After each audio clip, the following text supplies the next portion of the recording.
কখনো বিজেপি আমাকে বলে মমতাজ বেগম।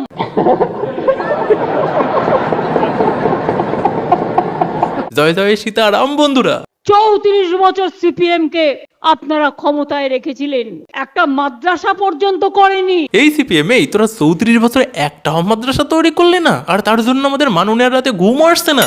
যা তাড়াতাড়ি গিয়ে কয়েকটা মাদ্রাসা তৈরি কর। দেখুন, মমতা ব্যানার্জি রাম মন্দিরের বিরোধিতা করতে করতে নিজের চেহারাটাই হয়তো দেখিয়ে ফেলেছেন। তো চলুন আজকে গিয়ে একটু দেখি যে মমতা ব্যানার্জি তিনি তার কি কি রূপই গত 2 দিনে দেখালেন। কখনো বিজেপি আমাকে বলে মমতাজ বেগম। এই বিজেপি এই তোমরাই নাকি মমতাজ বেগম বলো কেন? তোমরাই নাকি মমতাজ বেগম না বলে তোমরা তো এনাকে সান্টা ক্লজও বলতে পারো। জীবনে যা যা দরকার একজন বাংলার সেই সান্টা ক্লজ আছে যে সবকিছু আমাদের দিয়েছে। সেই সান্টা ক্লজের নাম কি? মমতা ব্যানার্জি। সত্যিকারের বাংলার সান্টা ক্লজের নাম মমতা ব্যানার্জি। এরা তেল মেরে মেরে বাজারে তেলের দামই বাড়িয়ে দিল। তাছাড়াও বিজেপি তোমরা যদি অশিক্ষিত হও, মানে আর কি ওই তোমরা যদি ওই সান্টা ক্লজটা যদি উচ্চারণ করতে না পারো, তাহলে তো তোমরা এনাকে মা সারদা দেবী বা মা দুর্গাও বলতে পারো। সারদা মা মারা যাওয়ার কিছুদিন আগে বিবেকানন্দের কিছু যারা সতীর্থ বন্ধুদের কাছে, মহারাজদের কাছে বলেছিলেন, আমার মৃত্যুর এতদিন পরে আমি কালীঘাটের কালীক্ষেত্রে জন্ম নেব, মনুষ্য জন্ম নেব, এবং আমি ত্যাগ তিতিক্ষা সামাজিক কর্মকাণ্ডের সঙ্গে রাজনীতিক কর্মকাণ্ড জড়িয়ে যাব। পরিসংখ্যানগত সমৃদ্ধির হিসেব নিয়ে দেখা যাচ্ছে সংখ্যা তত্ত্বে যে সারদা মায়ের মৃত্যুর পরে মমতা বন্দ্যোপাধ্যায়ের জন্মের সময়টা হচ্ছে সেই অঙ্কটা মিলিয়ে দিচ্ছে। তিনি মা সারদা, তিনি ফ্লোরেন্স নাইটিঙ্গেল, তিনি সিস্টার নিবেদিতা, তিনি ঘরের দুর্গা, তিনি ঘরের দুর্গা। आप कहाँ के ज्ञानी बाबा? এবার তোমরাই বলো তো দেখি যে ইনার এতগুলো নাম আর এতগুলো রূপ থাকতেও বিজেপি বলে কিনা মমতাজ বেগম। তাছাড়াও শোনো বিজেপি, তোমরা যাকে মমতাজ বেগম বলো না, তার এতগুলো রূপের সঙ্গে সঙ্গে এতগুলো নাম থাকার পরেও যদি তোমরা তাকে মমতাজ বেগম বলো না, তাহলে কিন্তু স্যান্ডেল দেবী তোমাদেরকে পাপ দেবে। সর্বশেষ বিজেপিকে সিরিয়াসলি একটা কথা বলছি, কান খুলে শোনো। শোনো তাহলে, শোনো বিজেপি শোনো, যাকে তোমরা মমতাজ বেগম বলো না, তার এতগুলো নামও যদি তোমাদের পছন্দ না হয় না, তাহলে তো তাকে তোমরা রামকৃষ্ণ দেবীও বলতে পারো। মমতা বন্দ্যোপাধ্যায় হচ্ছেন শ্রীরামকৃষ্ণ, মমতা বন্দ্যোপাধ্যায় হচ্ছেন শ্রীরামকৃষ্ণ। আর তাহলে কুণাল ঘোষ কি, গিরিশ ঘোষ, এরা তেল মেরে মেরে বাজারে তেলের দামই বাড়িয়ে দিল। এবার দেখুন মমতা ব্যানার্জি বাবরি মসজিদ নিয়ে কি বলছে। কোথায় ছিল সেদিন যেদিন বাবরি মসজিদ ধ্বংস হয়ে গিয়েছিল? মমতা ব্যানার্জি এমন ভাবে বলছে যেন মনে হচ্ছে যে বাবরি মসজিদ ধ্বংসে মুসলিমদের থেকেও মমতা ব্যানার্জিরই বেশি কষ্ট হচ্ছে। তাছাড়াও দেখুন, বাবরি মসজিদ ধ্বংসে মমতা ব্যানার্জি তার নিজের ভিতরকার কষ্টটা সেটা তো প্রকাশ করে দিল, কিন্তু ওই অযোধ্যায় রাম মন্দিরের ওই জায়গায় কি করে বাবরি মসজিদ আসলো সেটা তো মমতা ব্যানার্জি প্রকাশ করলো না। নাকি সেটা প্রকাশ করলে দুধের গায়েরা দুধের বদলে অন্য কিছু দেবে? সেই পকড়ে হ্যাঁ। রেড রোডের প্যারেডে যখন জাভেদ রামা ইনভাইট করে, আমি পৌঁছাই না। ঈদের দিন এলাকায় এলাকায় মানুষকে ঈদ মোবারক করি না, রমজান মাসে যাই না। ববি জানে আমিও রোজা রাখি। বাংলার হিন্দুরা কান খুলে শুনে নিন, আমাদের মাননীয় মুখ্যমন্ত্রী মমতা ব্যানার্জি একজন ব্রাহ্মণ পরিবারের মেয়ে, আর তিনি ঈদের সময় রোজাও রাখে। ববি জানে আমিও রোজা রাখি। আমাদের মুখ্যমন্ত্রী যিনি নিজেই বলেন যে ধর্ম যার যার, উৎসব কিন্তু সবার। যার যার ধর্ম আপনার আপনার, উৎসব কিন্তু সবার।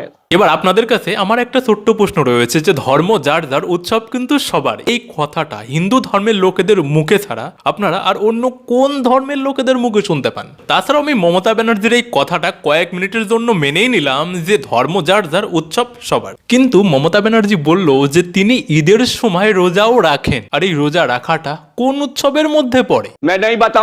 আপনারা মুসলিম সমাজের লোকেদের কাছে একটু জিজ্ঞাসা করে দেখুন তো যে রোজা রাখাটা ইসলাম ধর্মের উৎসব উৎসব নাকি ধর্ম? তো রোজা রাখা যদি উৎসব হয় তাহলে মমতাজি রোজা রেখে উৎসব পালন করেছে, খুব ভালো করেছে। আর যদি রোজা রাখাটা ইসলাম ধর্মের উৎসব না হয়ে যদি রোজা রাখাটা ইসলাম ধর্মের ধর্ম হয়, তাহলে মমতা ব্যানার্জি একজন হিন্দু হয়ে মুসলিমদের ধর্ম কিভাবে পালন করছে? এর জবাব আমি দেব না, কমেন্ট বক্সে আপনারাই লিখে দিন। मजा आया।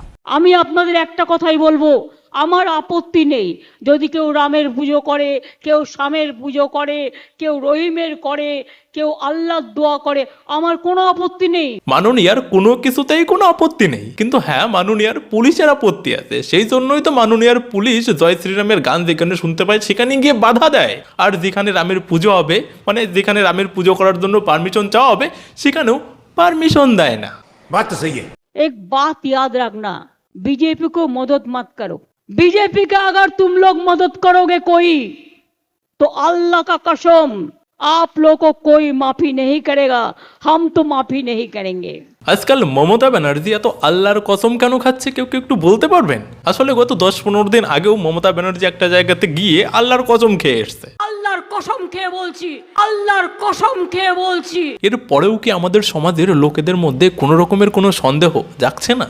দেখুন, জাগুক না জাগুক সেটা তো যার যার ব্যক্তিগত ব্যাপার, তবে হ্যাঁ দেখুন মিডিয়াকে নিয়ে কি বলছে। কিছুদিন আগে মিডিয়াকে বলেছিল, কয়েকটা মিডিয়াকে বলেছিল যে ওই মিডিয়াগুলো দেখবেন না। এবার দেখুন মিডিয়াকে নিয়ে, পুরো মিডিয়াকে নিয়েই কি বলেছে। বাংলার মানুষ যদি আগামী দিন বাংলাকে বাঁচাতে চান, দেশকে বাঁচাতে চান, রাজা রামমোহনকে বাঁচাতে চান, ঈশ্বরচন্দ্রকে বাঁচাতে চান, বিবেকানন্দকে বাঁচাতে চান, মনে রাখবেন রবীন্দ্র নজরুলকে বাঁচাতে চান, তাহলে মনে রাখবেন এসব চ্যানেলগুলো দেখবেন না। প্লিজ দরকার হলে A to Z news channel দেখবেন না। দেখুন আমাদের মাননীয়া গত 3 বছর ধরে একের পর এক আমাদের মতো ইউটিউবারদের উপরে একটার পর একটা করে কেস দিয়ে দিয়ে দাবানোর চেষ্টা করেও পারেনি। তার জন্য গত কয়েক মাস আগে বলেছিল যে কয়েকটা ইউটিউব চ্যানেল এবং কয়েকটা নিউজ চ্যানেল দেখবেন না, নাম করে করে বলেছিল, কিন্তু তাতেও কিছু হয়নি। সেই জন্য এবার আমাদের মাননীয়া বলছে যে কোনো নিউজ চ্যানেলই দেখবেন না। প্লিজ দরকার হলে A to Z news channel দেখবেন না। वाह दीदी, वाह दीदी, दीदी वाह दीदी, दीदी दीदी। আসলে আমাদের মাননীয়া সবাইকে নিউজ চ্যানেল দেখতে, সমস্ত নিউজ চ্যানেল দেখতে বারণ করছে কেন জানেন? দেখলে আপনাদের টেনশন হবে। चोर होग जात भालो। हम लड़ेंगे नहीं। जो काफिर है, जो कापुरुष है, वो डरते हैं, वो मरते हैं। जो लड़ते हैं वो जिंदा रहते हैं, वो बाँचते हैं, वो काम करते हैं। শুনলেন তো আমার আপনার বাংলার সবার মুখ্যমন্ত্রী কি বলছে। जो काफिर है, আমি এই কথাটার উপরে কোনো রকমের কোনো ব্যাখ্যা দেব না, এই ব্যাখ্যাটা আপনারা নিজেরাই পেয়ে যাবেন। যারা তৃণমূলকে সমর্থন করে বা যারা মমতা ব্যানার্জির ওই তৃণমূলকে ভোট দেয়, আমি তাদেরকে ছোট্ট একটা রিকোয়েস্ট করব যে আপনারা দয়া করে, শুধু একবার দয়া করে ইউটিউবে গিয়ে সার্চ করুন যে কাফের কাদেরকে বলা হয়, আর কাফেরদেরকে নিয়ে কি কি বলা আছে সেটা একবার একটুখানি সার্চ করে দেখে নিন। তাহলে আপনারা অনেকটা বাস্তবিকতার সঙ্গে মানে একটু নিজেকে বুঝে নিতে পারবেন যে অ্যাকচুয়ালি মাননীয়া কি বলেছে। আমি রামের বিরুদ্ধে নই, আমি রাম সীতা দুজনকেই শ্রদ্ধা করি। মমতা ব্যানার্জি রামের বিরুদ্ধে নয়, মমতা ব্যানার্জি রাম সীতা দুজনাকেই শ্রদ্ধা করে। গাড়িতে বলেছিল। ওই, ওই, ওই, ওই, কাশি বাবার এদিকে আয়, সামনে আয়, সামনে আয়। বুকের পাশে আয়, সামনে আয়, বুকের পাশে। এই, শিবিরে, সামনে আয়। ওই, এদিকে আয়। দেখো ভদ্রতার একটা লিমিট আছে। আমি আমার গাড়ি রাস্তা দিয়ে যাচ্ছি, সাহস কত বড় বিজেপির ফ্যাক্টরি বেঁধে আমাকে গালাগালি দিচ্ছে দাঁড়িয়ে। দেখলেন তো, যার আগে জয় শ্রীরাম শুনলে যার গালাগালি মনে হতো, তার এখন রাম সীতা দুজনাকেই ভালো লাগে, শ্রদ্ধা করে। আমি রামের বিরুদ্ধে নই, আমি রাম সীতা দুজনকেই শ্রদ্ধা করি। बोलने दे तकलीफ हुआ है बेचारे को। তোমরা সীতা দেবীর নামটা তো একবারও বলো না, তার মানে কি অ্যান্টি উইমেন? তাছাড়াও মমতা ব্যানার্জির অভিযোগটা হচ্ছে যে যারা জয় শ্রীরাম বলে তারা সীতা দেবীর নাম কেন বলে না, তারা এর মানে কি, তারা কি মানে এন্টি মহিলা? মমতা ব্যানার্জির অভিযোগ হচ্ছে এটা। তো দেখুন গতকালকে বা গত পরশুদিনকে যারা আপনারা ওই রাম মন্দিরের যারা লাইভ দেখেছেন, আপনারা খুব ভালো করে দেখেছেন যে ওখানে একবারও যারা ভাষণ দিয়েছে তারা, এমনকি মোদি থেকে শুরু করে যোগী আদিত্যনাথ থেকে শুরু করে যারাই ভাষণ দিয়েছেন, তারা কেউই জয় শ্রীরামের ধ্বনি লাগায়নি। তারা কি লাগিয়েছে একবার শুনুন। रामाय रामभद्राय रामचंद्राय वेद से रघुनाथाय नाथाय सीताय पतिये नमः। सरयू माता की जय जय सीताराम।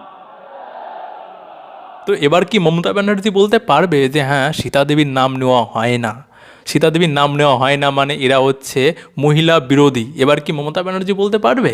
তিনি তো বললেন যে তিনি রামকেও শ্রদ্ধা করেন, সীতা দেবীকেও শ্রদ্ধা করেন, কিন্তু তিনি আজ পর্যন্ত কতবার জয় জয় সীতারাম বলেছেন? কই, আমরা তো আজ পর্যন্ত একবারও শুনতে পেলাম না। আর সত্যি কথা বলতে গেলে মমতা ব্যানার্জি রাম এবং সীতাকে এতটাই শ্রদ্ধা করে যে তার ফেসবুক পেজে যা কিছুই ঘটুক না কোনো সব কিছুর আপডেট চলে আসে। যে কোনো ছোটোখাটো কোনো বিষয় টিষয় হলে পারে সেই সমস্ত বিষয় নিয়ে প্রচুর একের পর এক পোস্ট আসতেই থাকে। কিন্তু রাম মন্দির নিয়ে, রামজিকে নিয়ে, সীতা দেবীকে নিয়ে দেখুন তো ওনার পেজে গিয়ে একটা পোস্ট আপনারা পান কিনা।